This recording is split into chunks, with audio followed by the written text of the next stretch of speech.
저는 끔찍했던 13년간의 결혼 생활을 얼마 전에 종지부를 찍었고 싱글맘의 길을 선택한 주부입니다. 하나뿐인 딸아이는 제가 데리고 이혼했고 제가 원래 살던 친정집으로 이사를 와서 작은 카페를 운영하고 있어요. 많은 일들이 있었지만 이제야 평온하게 제 삶을 온전히 누리며 사는 기분입니다. 제가 결혼 생활은 13년이라 그리 길게 한 편은 아니지만 33살에 결혼해서 지금 제 나이가 벌써 40 중반을 넘었네요. 결혼을 늦게 한 만큼 남들 눈에 잘 사는 것처럼 보이고 싶기도 했고 실제로 가정을 지키고 싶은 마음이 컸기 때문에 이기적인 남편이었지만 참아가며 살았습니다. 그래서 오늘도 사연을 보내기 전에 정말 많은 고민이 있었어요.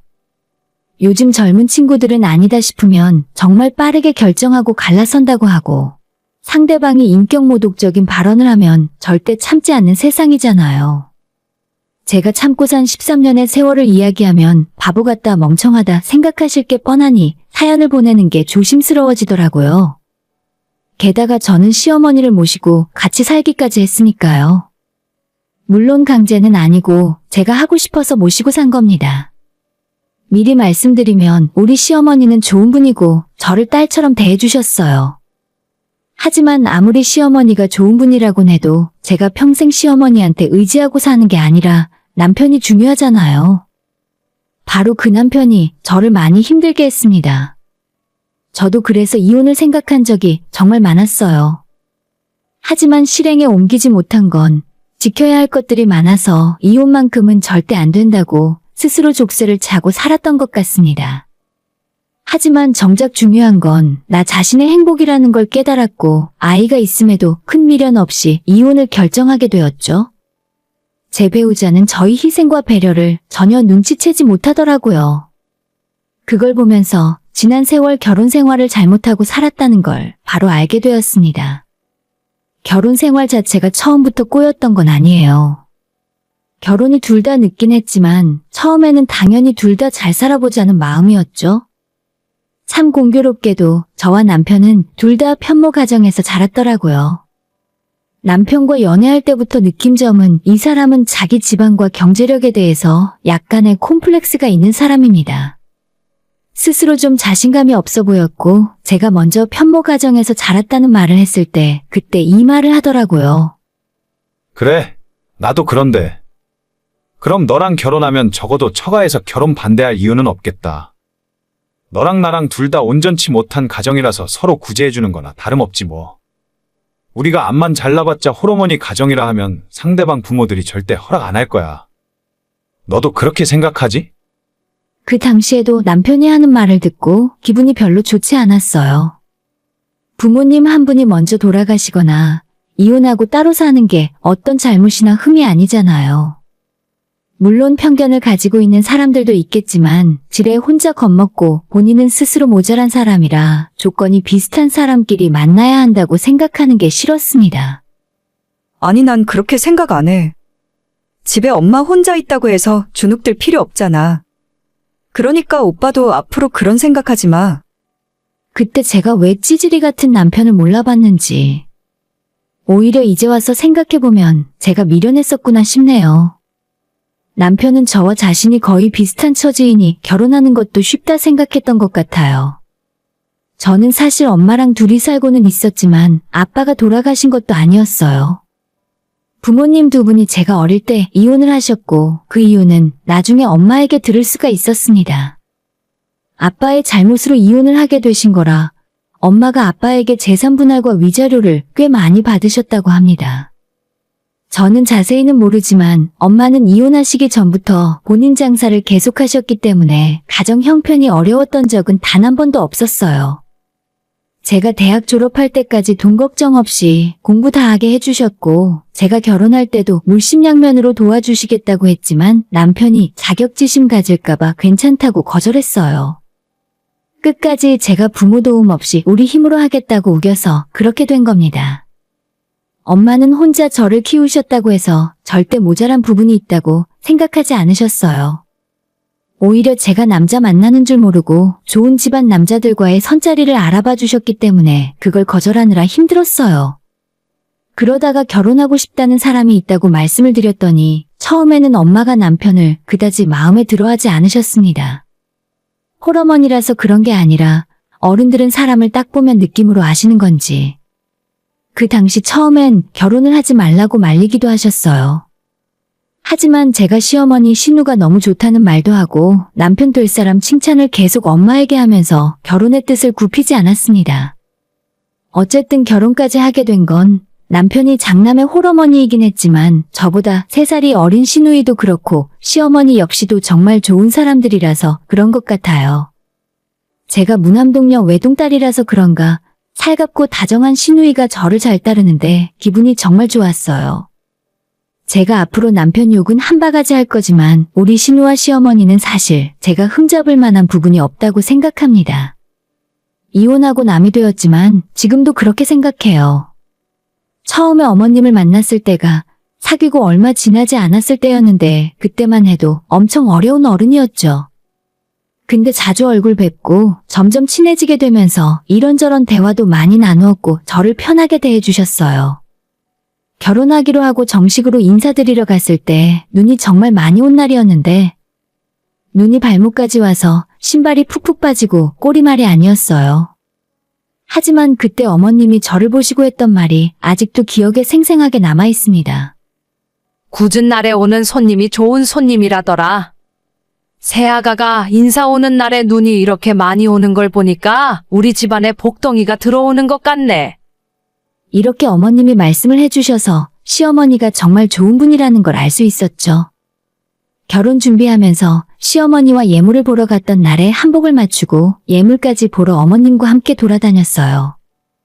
예물비는 남편과 제가 각각 100만 원씩 각출했고 원래는 반지만 겨우 맞추기로 했었는데 어머님이 자꾸 마음에 드는 것이 있으면 목걸이, 팔찌, 귀걸이까지 세트로 다 맞추라 하시더라고요. 계획에 없던 지출이 생길 것 같아 부담스러워하고 있었는데 어머님이 꼭 해주고 싶었다면서 제가 원래 하려고 했던 반지까지 전부 계산을 해주셨어요. 형편이 좋지 않아 결혼할 때 보태주기 힘들어 미안하다 하시면서 그래도 결혼하고 나서는 행복하게 잘 살라며 저한테 500만 원을 따로 챙겨주기까지 하셨습니다. 신우도 직장 생활하면서 본인 결혼 자금 모으는 것도 쉽지 않았을 텐데 저희 결혼할 때 가장 큰 혼수는 자기가 해주겠다며 냉장고를 사주었습니다. 진짜 괜찮다고 마음만 받겠다고 했지만 꼭 이건 자기가 해주겠다면서 막무가내로 최신형 엄청 비싼 냉장고를 사주었죠. 물론 남들 이야기를 들으면 시댁에서 집 사줬다 차 사줬다 하는 이야기도 많지만 돈의 액수보다 시댁 식구들의 마음 씀씀이가 너무나도 고마웠습니다. 그렇게 결혼을 했고 저와 남편은 연애를 오래 하고 결혼했었지만 사실 신혼 때는 정말 많이도 싸웠어요. 밥 먹고 설거지 하는 것 때문에 싸우고 청소기 돌리는 것 때문에 싸우고 그런데 한 번은 저희 부부가 싸운 지 얼마 안 되어 시댁에 갔었는데 저와 남편 사이가 평소와는 달리 냉랭했더니 어머님이 딱 눈치를 채시고 물어보시더라고요. 너희들 싸웠니? 오늘 분위기가 왜 이래? 제가 눈치 보면서 어머님 말씀에 답을 못하자 남편이 대신 대답을 했습니다. 약간 다투긴 했어요. 저희가 알아서 할게요. 그러자 어머님이 갑자기 정색을 하시더니 남편을 나무라셨어요. 너는 사내 자식이 네 와이프 얼굴이 저런 걸 보고도 미안하다는 소리가 먼저 안 나오는 거냐? 남자가 아내한테 자존심 세워서 어디에 써먹으려고? 어머님이 제 편을 들어주시는 바람에 순간 갑자기 감정이 북받쳐 올라와서 눈물이 쏟아졌습니다. 그 모습에 남편은 꿀먹은 벙어리가 되어버렸고요. 어머님은 항상 며느리 편에서 생각하시고 며느리 편을 먼저 들어주셨어요. 사실 결혼하고 남편과 많이 싸우게 된 건 예전에는 몰랐는데 생각보다 훨씬 가부장적인 면이 있었습니다. 우리 힘으로 하자고 해서 반반 결혼을 했고 집 얻을 때 대출까지 같이 받았는데 결혼 이후로 남편은 혼자 사시는 우리 친정엄마는 전혀 챙길 생각도 없고 항상 자기 집에만 가기를 원했어요. 심지어 시어머니가 오라는 말도 안 했는데 남편은 결혼하고 없던 효심이라도 생긴 것처럼 매주 자기 어머니를 챙겨야 한다며 항상 찾아갔습니다. 우리 엄마가 나 장가 보내고 말씀은 안 하시지만 엄청 마음이 서운해 하실 거야. 당분간은 매주 찾아뵙고 엄마랑 식사라도 한 끼 같이 하자. 저도 어머님이 좋은 분이라는 건 당연히 알고 있고 챙기고 싶은 마음도 있었어요. 하지만 우리 친정엄마는 안중에도 없고 맨날 입만 열면 자기 엄마만 챙기자는 소리를 하는데 없던 반발심까지 생기더군요.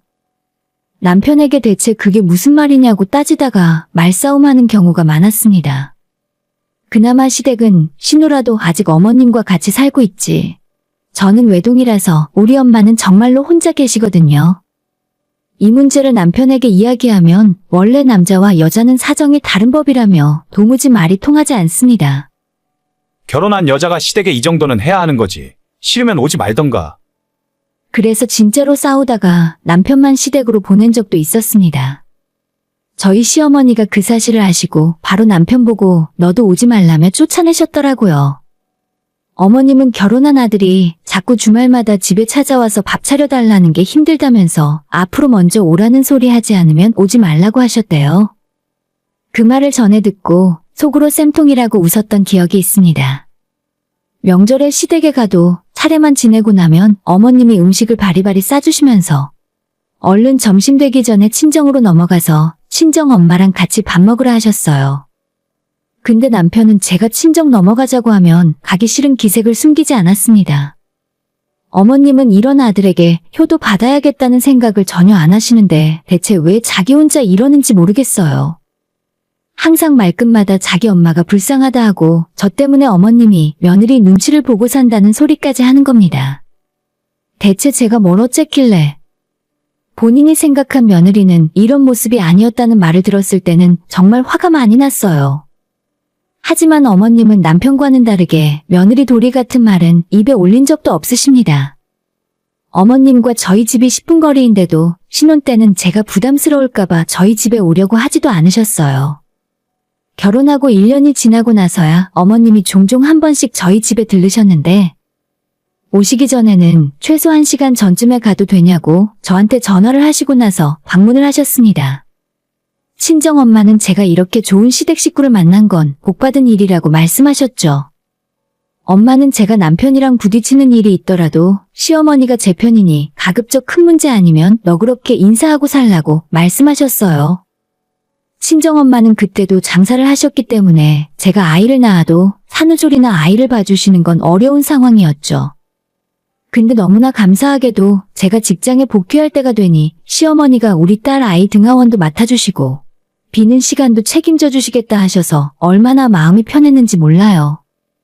아이 키우면서 직장 생활하는 게 결코 쉬운 일이 아니라는 건 직장 다니는 워킹맘들은 다들 알고 계실 거예요. 시어머니가 도와주시지 않았다면 아이 키우는 게 정말 많이 힘들었을 겁니다. 어쨌든 우리 딸아이 학교 들어갈 때까지 어머님과 신우가 번갈아가며 아이를 케어해 주셨고 제가 일하는 동안 걱정 안 하도록 어린이집이며 병원이며 전부 데리고 다니면서 살뜰하게 챙겨주셨기에 버틸 수가 있었습니다. 직장 사정 때문에 남편과 약 3년간 주말부부 생활을 했었는데 육아는 거의 제 몫이었거든요. 남편은 주말에 집에 와서도 거의 누워서 잠을 자거나 피곤하다며 손가락 하나 까딱하지 않았기 때문에 육아를 분담하자는 건 쉬운 일이 아니었어요. 다른 부부들은 신혼 때 싸우더라도 아이를 낳으면 사이가 좋아진다는데 저는 무심한 남편에게 점점 불만이 쌓여갔고 남편은 남편대로 편하게 쉬지 못하게 옆에서 잔소리하고 불만을 토로하는 제가 싫었던 것 같아요. 그러다 어느 순간 서로 포기하는 지경에 이르게 되었습니다. 특히 매번 같은 문제로 싸우는 걸로 지치기도 했어요. 저는 남편에게 서운한 점이 참으로 많았습니다. 반반 결혼했고 우리 엄마한테 받은 게 딱히 없으니 자기는 우리 엄마를 챙길 이유가 하나도 없다 하더라고요. 그때 남편이 뻔뻔한 얼굴로 이렇게 이야기하는 걸 보고 처음으로 저는 이혼을 생각하게 되었습니다. 시어머니나 신우가 좋긴 하지만 제가 시댁에 하는 것의 절반이라도 우리 엄마에게 해주길 바랬는데 남편은 우리 엄마 생일이건 어버이날이건 단 한 번도 먼저 전화하거나 사위로서 살갑게 군 적이 없었어요. 결혼 전에는 아들처럼 잘하겠다고 하더니 막상 살면서 우리 엄마 챙기는 건 귀찮아했었죠. 우리 엄마도 세월이 흐르면서 많이 늙으신 데다 그 무렵에는 초기암을 진단받고 수술까지 하셨던 터라 제가 마음이 얼마나 안 좋았는지 모릅니다. 남편은 우리 엄마가 병원에 입원해 있다는 말을 들으면서도 병문안은커녕 안부 한 번 안 물었어요. 제가 엄마 때문에 아이를 오래 시어머니에게 맡겨놓으면 그걸 트집 잡아서 제게 성질을 부리기나 했었죠.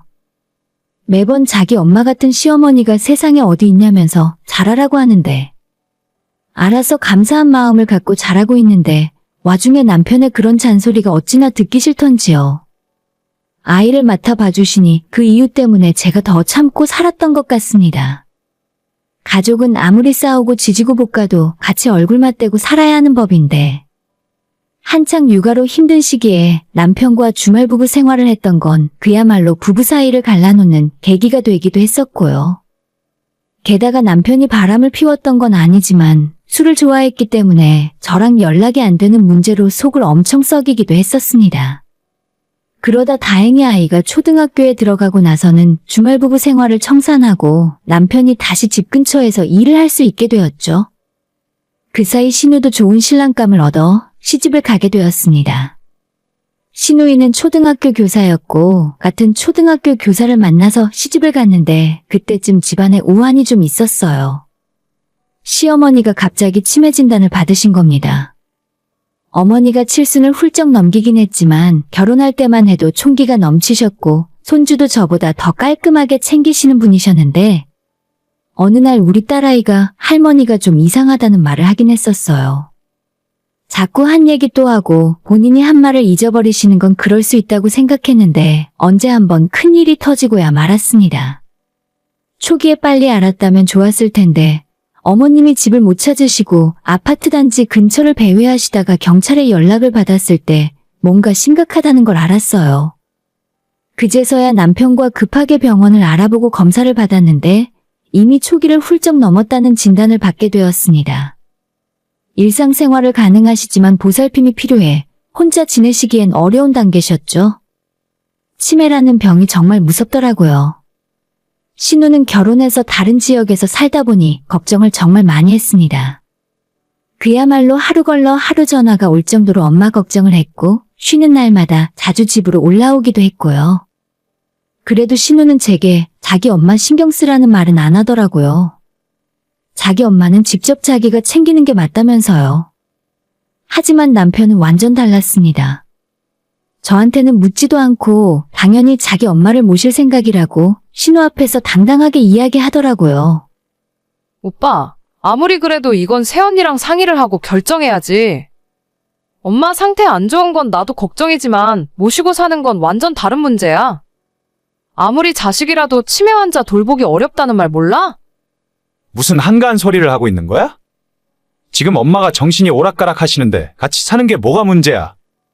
신우는 중간에서 제 눈치를 엄청 보고 있는데 신우 때문에라도 남편에게 화를 더 낼 수가 없더라고요.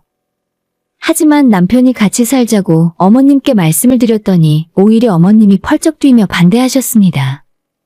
치매라고는 해도 그때는 정신이 대부분 온전하셨기 때문에 본인이 처음에는 합가하는 걸 완강하게 거부하셨어요. 그렇게 1년가량을 더 버티셨고 약도 꾸준히 드셨지만 진행이 시작된 병을 완전히 막을 수는 없었습니다. 결국 제가 결정해야 하는 순간이 찾아왔습니다. 결혼할 때부터 우리 딸을 키울 때까지 생각하면 저는 시어머니의 아픈 상황을 외면하지 못하겠더라고요. 친정 엄마께서도 제가 힘들긴 하겠지만 어머님이 제게 잘해주신 걸 생각해서 마지막 도리를 한다고 생각하라고 하시길래 저는 어머님을 모시기로 결정했습니다. 제가 직장은 도저히 그만둘 수가 없어서 낮에는 집에 찾아오는 보호사를 고용하고 오후에는 남편과 제가 교대로 케어하는 식으로 몇 년을 더 버텼어요. 그 기간 동안 얼마나 힘든 일이 있었는지 말로는 다 하지 못합니다. 어머님께서 돌아가실 때가 다 되었을 때는 이미 예전의 모습을 거의 찾아볼 수조차 없었어요. 아무리 따뜻하고 인자한 성품이라 해도 병이 그 모습을 다 앗아가 버렸어요. 주변에서는 치매 어머니는 자식이라도 감당을 못하니까 요양원으로 모시라 입을 모아서 말했습니다. 하지만 시간이 지날수록 힘든 것보다 어머님이 너무 불쌍했습니다. 어머님은 저를 고생 덜 시키려고 하셨던 건지 그나마 남들이 이야기하는 고약한 증상은 거의 없으셨습니다. 결국 돌아가시기 한 달 전부터 곡기를 끊으시고 누워만 계시다가 돌아가셨어요. 물론 돌아가실 때는 병원에 모셨고요. 사실 치매가 진행되면서 이런저런 병환도 있으셨어요. 장례를 치를 때 남편이 얼마나 서럽게 울던지. 자기가 효도 못했다고 잘해드린 것도 없다면서 오열을 하는데 그 마음이 이해가 가면서도 한편으로는 엄청 얄밉더라고요. 저는 어머님께 후회 없을 정도로 할 만큼 했다고 생각하는데 남편이 저러는 모습이 이해가 되면서도 얄미웠습니다. 당신이 우리 엄마한테 조금만 더 잘해줬더라면 얼마나 좋았을까? 엄마 정신이 조금 더 멀쩡할 때 일찍 모시고 살았으면 얼마나 좋았겠어? 오빠는 지금 새언니한테 그게 할 말이야? 정신 좀 차려, 제발. 시누이가 제 편을 들어줬지만 이미 남편에게 마음의 상처를 받았어요. 그때도 발인이 끝나기도 전에 이혼이라는 말이 목구멍까지 넘어왔지만 장례식이니 참고 있었습니다. 어머님 돌아가시고 나서 사실 유산이라고 물려받은 건 많지 않았어요. 어머님이 사시던 아파트는 30년 넘은 낡은 임대 아파트라 보증금을 빼도 몇천 되지 않았습니다. 그마저 어머님이랑 합가할 때 저희가 보관하면서 어머님 병원비 치료비로 거의 다 썼고 장례 치르고 납골당 보증금 내고 나니 남는 돈이 거의 없었죠. 남편이 제 마음에 비수를 꽂았지만 저는 어머님을 잘 보내드리기 위해 참았습니다.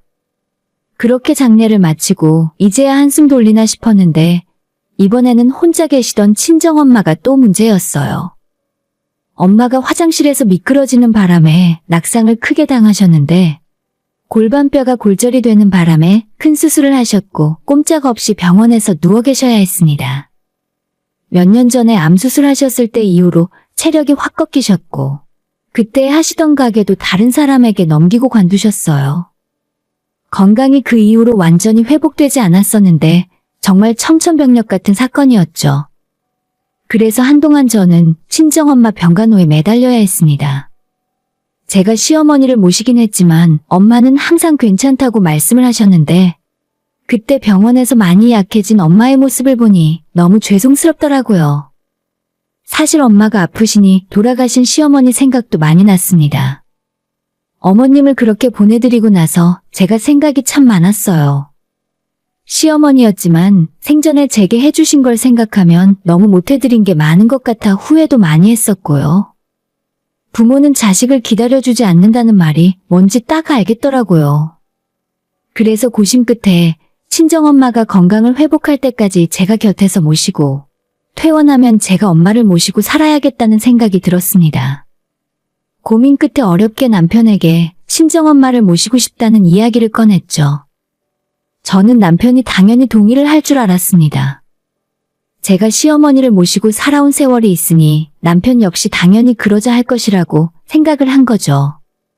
하지만 이야기를 들은 남편은 말도 안 되는 소리 하지 말라며 질색팔색을 했어요. 심지어 제게 미쳤냐고 제정신이냐는 말까지 했습니다. 당신 진짜 제정신이야? 혼자 일어나지도 못하고 거동도 힘든 사람을 어떻게 집에 모시고 살아? 제발 생각 좀 하고 살아라. 아무리 당신 엄마라지만 또 노인네 병시중 드는 게 쉬울 것 같아? 난 싫어. 내가 왜 내 집에서 불편하게 살아야 해? 남편은 장모랑 한 집에 살기 싫다며 퇴원하는 대로 요양원에 모시자 했습니다. 솔직히 남편이 저럴 줄은 몰랐습니다. 아무리 이기적이고 자기만 아는 인간이라지만 제가 본인 엄마를 모시고 산 세월이 몇 년인데 너무 화가 나더라고요. 화가 나는 정도가 아니라 충격이었습니다. 단 1분 1초도 고민하지 않고 바로 싫다는 소리가 나오는 걸 보고 그야말로 오만정이 다 떨어지는 게 이런 느낌이구나 알 수가 있었죠. 그래? 당신은 우리 엄마랑 한 집에서 절대 못 살겠다는 거지? 내가 지난 시간 얼마나 바보같이 살았는지 이제야 알겠다. 난 절대 내 집에서 노인네 냄새 맡으며 살 생각 없어. 상상만 해도 지긋지긋해. 꼭 모시고 살고 싶으면 나랑 이혼하고 당신이 알아서 모시던지 해. 남편은 이혼이라는 말까지 너무 아무렇지 않게 말을 내뱉었습니다.